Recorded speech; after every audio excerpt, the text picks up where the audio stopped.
Hey man, that's my third co-main event in a row, man. First misses, I was co-main against Temper, co-main event against Ryan Taylor, even though I should have been main event, but this time co-main event again, and I'm defending my belt, my Misfits Championship belt, against Mhm. Tom Zanetti. Camp has been crazy. I've been training so hard. Like I'm so sore. Like when I wake up and I can't wake up in the morning. I wake up at 2 p.m. every day now, like because I'm just sore as hell, bro. But it's been great, man. I'm working with Saddam, one of his coaches, who helped him become a world champion, is joined on board as well. So I'm working with him as well. We're going Mhm. hard, man. We're going hard. I'm sparring. And I'm very confident in my ability right now. I'm very confident in my skill. That Ryan Taylor fight told me a lot about myself as a fighter, and Mhm. uh, I say I can't wait to display my IQ and my skill on January the 14th. I'm gonna catch him with a right hand snipe. I'm telling you, I am telling you.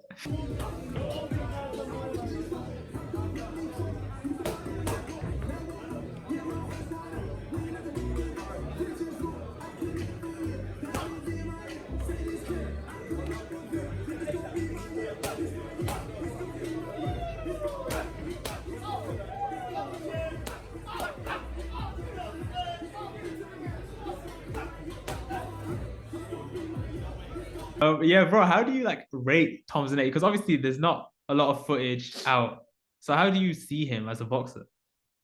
You know what? A lot of people don't really know, but he's been doing Muay Thai for years. He's been doing Muay Thai Mm. longer than I've been boxing. So like, Muay Thai is a striking sport, so he has striking ability. He's in great shape. He could punch, but I don't know, man. Like I, I haven't really seen too much of him from boxing. You know what I mean? So, Mhm. but I'm not gonna underestimate him because like he has everything to gain from this fight. I have everything to lose. You know what I mean? Like me performing, just if Yeah. I perform like my stock goes down. So like I got to put on a dominant performance to keep my stock high. So uh yeah, man, I'm not gonna underestimate him though, because if you underestimate, if I listen to the fans, like some people are like, oh, Slim's gonna destroy him, yada, yada. If I just listen to them and not go Mhm. as hard, what I mean? Like you never know what could happen, bro. So like I gotta make sure I perform on January the 14th. Bro, do you feel any like sort of pressure to perform or like to get that knockout? Or is it just like get the win and that's fine as long as you win? Uh, no, I got to make sure I win in dominant format. Like, and Okay. if the knockout comes, it comes. Like the last fight, I Mhm. fished for it way too much. Like I was fishing for the KO way too much. Now if it comes, it comes. Because Mhm. if I use my boxing ability, ain't no one gonna be fucking with me. I'm telling you. And bro, you mentioned the fans, right? Obviously, the fight took a lot of us by surprise because we didn't really expect you to be facing Zanetti. So how did that fight get made? Like, what was the process? Um, it was finding a fight is kind of hard, man. You know what I mean? So Hmm. especially with me right now, like I've been knocking out everybody. A lot of people don't want to fight someone who's been KOing everybody, and not just Yeah. in regular fashion, like viciously. I've been viciously knocking people out and breaking faces. Like every time you step in the ring with me, someone's gonna get hurt. So like Yeah. a lot of people, a lot of the top dogs in the scene are like really thinking twice about jumping in with me. They keep saying, "Oh no, they're not ready for me," or like, "Oh, they're asking for a ridiculous amount of money that they're not even worth." So, um, uh, Tom Zanetti, he had three opponents that pulled out against him because they're scared to fight him up because of his Muay Thai background. Hmm. So, I think it's a good experience for me, to learn against another tough individual. Like Ryan Taylor was tough, so I want to see how I would do against another guy who's tough, who's gonna come at me. Uh, throw some big heavy shots, and I want to see how I handle that under pressure on a big stage on January 14th. For sure, bro. Sounds like a very exciting fight. Obviously, you mentioned the top dogs not wanting it with you. What kind of people did you want? Like after you beat Ryan Taylor, right? What kind of names did you want and didn't get? Um, Everybody knows this, but the first one is anesomgib because Hmm. we've been talking trash to each other for like 3 years. Even after I beat Face Temper in August, before I fought him, he literally tweeted, he's like, "Yo, I want the winner." He said he wanted the winner. I was like, "Bet." I tweeted him, I was like, "Yo, bet I'll see you sooner than." I was like, "I bet." I literally tweeted him right before I fought him. I was like, "Yo, I guess I'm seeing you sooner than I thought." Yeah. And then once I knocked out Temper, he never said nothing. He didn't want the fight at all. Like I guess he did not expect me to win in that kind of fashion. Uh, I also wanted to fight the other champion, the other Mrs. Champion, Kenny. You know what I mean? So it would have Mhm. been nice if I have a champion versus champion fight, but maybe we'll have that in the future. You never know. So, Uh, so are you saying that Kenny didn't want the fight either? Like, was that offered to him? he just had a fight though, you know what I mean? So like it was Yeah, offered to him though. The fight was offered to him, but he literally just had a fight on the last Misfits card. So I'm gonna give him I'm gonna come some slack there, but uh he has other fights that he wants as well. So like I'm telling you, like not a lot of people would want to fight me. You know what I mean? Like yeah, he's looking at other fights too. So, but I think the fight that really needs to happen is me versus Gib because like it's been really long. And a lot of us like a lot of his fans keep saying he could beat me. My fans say he could beat him. So like we got to put it to the test. You know, we got to make it happen. for sure, bro. We saw some tweets back and forth with like Gibb and Mams Taylor and everything, right? And it was mentioned that you might have had a main event spot against Gibb, right? What happened with that? Um, yeah, what it is, Gibb is asking for too much money. He's asking for a ridiculous amount of money that he's not worth. You know what I mean? Mhm. Like his last event, props he beat Austin McBroom, but he fought in an empty arena. The arena was literally empty. They like I was there, like there was nobody at the arena. Like you know what I mean? There was like 50 people there, literally 50 people there. So you got to fight for what you're worth. You know what I mean? They offered him a lot of money, and he doesn't want to take it. And I think me and Gib would be a great headline. And that's the kind of fight that takes like crossover boxing, like the YouTube boxing scene, to a different level. Because like it shows like not to the real boxing world, like yo, these guys are taking it serious. Like these guys are really training hard. You know what I mean? It's not just regular, you know, YouTube boxing matches. You know where they just throw slapping punches and shit. This is a real. It's gonna be a real fight. Me and Gib, like we've been training for a while. We're like the top dogs of the scene. So like it'll show like the like you know people who love boxing like yo these guys take it serious and this is an interesting matchup so we need a fight like that to take you know YouTube boxing to a different level. What weight are you fighting at again? Bro, I'm a natural middleweight, man. I'm not even supposed to be fighting at 175. I should be Yeah, fighting at 160, 154. Like bro, I can't even make yeah. 170. I have the Misfits belt for 175 and I can't even make 175. I'm 169. So 169. what you have to eat up and stuff? I'm trying to eat up, but I can't. Like the most I could get to is like 170, 169. That's the most I could Oh get to. wow. That's me being bloated, bro. You know what I mean? So like I'm taking a big risk fighting at these higher weight classes, honestly. But you know what? It's all good. You know, I should be fighting a naturally 160, 154, bro. You know what I mean? But whatever, it's all good. You know, I'm dealing with it now. Like I'm like the only dude that's really fighting bigger guys and winning. Like there's no one else in the scene that's fighting. Like Saul Poppy's right now. He finally stepped up to fight a bigger guy. No one else Mhm. is fighting bigger guys like me. I'm the only dude that's fighting bigger guys and winning in dominant fashion. So let's just dive into the card you're fighting on, yeah? Because it's a pretty stacked card, Yeah, it all the way is. through.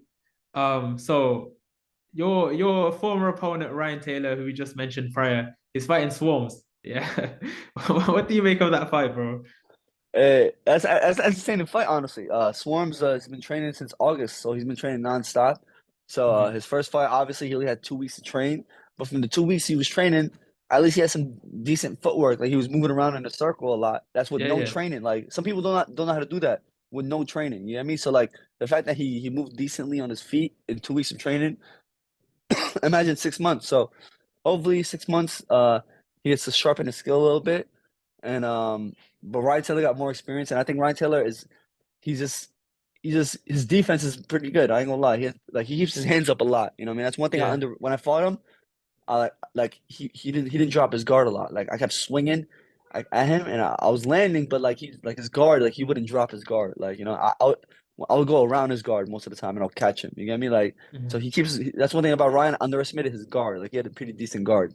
So uh, I want to see how Swarms deals with his Ryan Taylor's defense, but I haven't seen Ryan's offense. I don't think he has offense like that. His defense is good though, so it's an interesting matchup. I got to see what Ryan Taylor does. I got to see what Swarms does because it's a really like interesting matchup. Yeah, yeah. If you had to pick one, bro, who do you think comes out with the winner? Uh, uh honestly, honestly, I really don't know with this fight. I think maybe I Really? might I think I think my I wouldn't be surprised if Swarms wins honestly because Swarms like he looks like he has some athleticism to him, so. I wouldn't be Yeah. surprised if he wins because he's naturally bigger too. So he's like 200 pounds. So maybe his punches will be more effective. I don't know. I have no idea, honestly. Yeah, bro. I mean, yeah, it could very much be a 50-50 fight.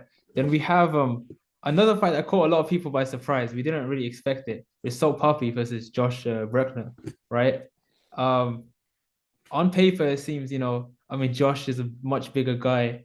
So Puppy's coming up in weight as well, but the skills kind of on Salt Poppy's side. What do you make of that fight, bro? Oh, that's a crazy fight. That's a wild matchup, you know. Josh Wagner's a Mhm. big guy. Saul Poppy's big too. I think they're fighting at like 185 pounds.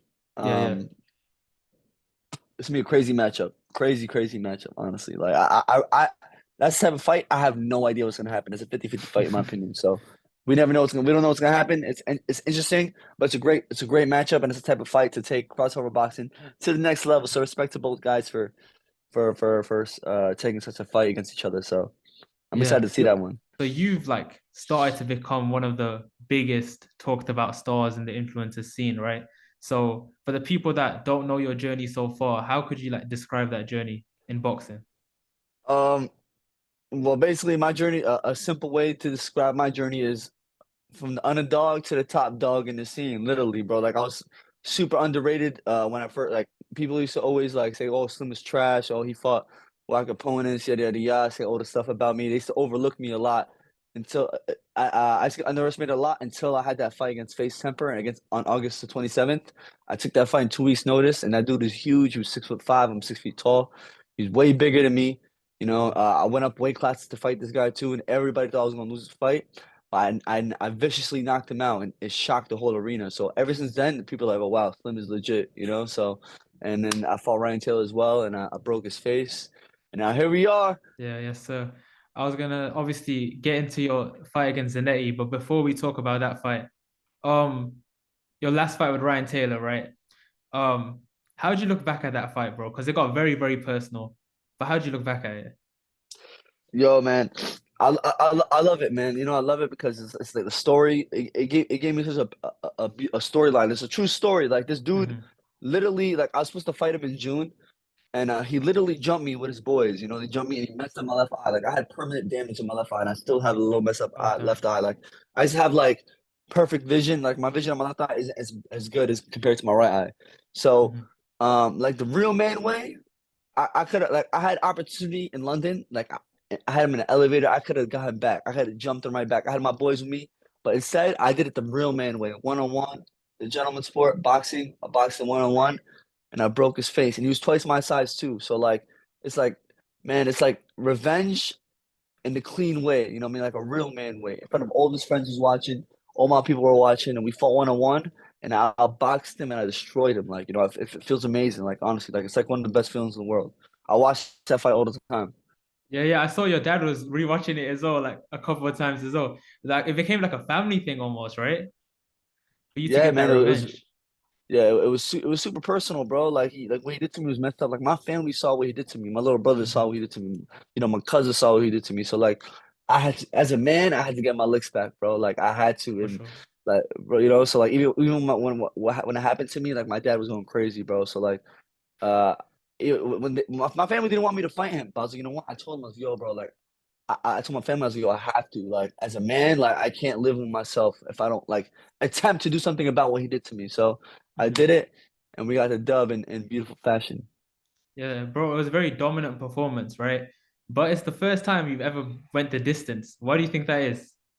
Um, you know what it is? I was very emotional in that fight too. Like, you know, like Hmm.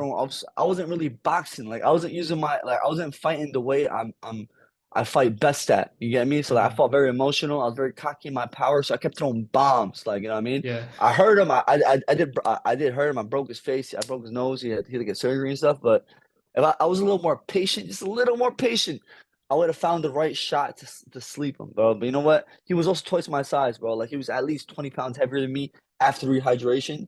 He was Yeah. way bigger than me. Like you obviously see the size difference between us. Like, you know what I'm saying? This is like at least 3 weight classes between us, you know what I mean? And I still smoked him. So it's so good, you know. It's a learning experience at the end of the day.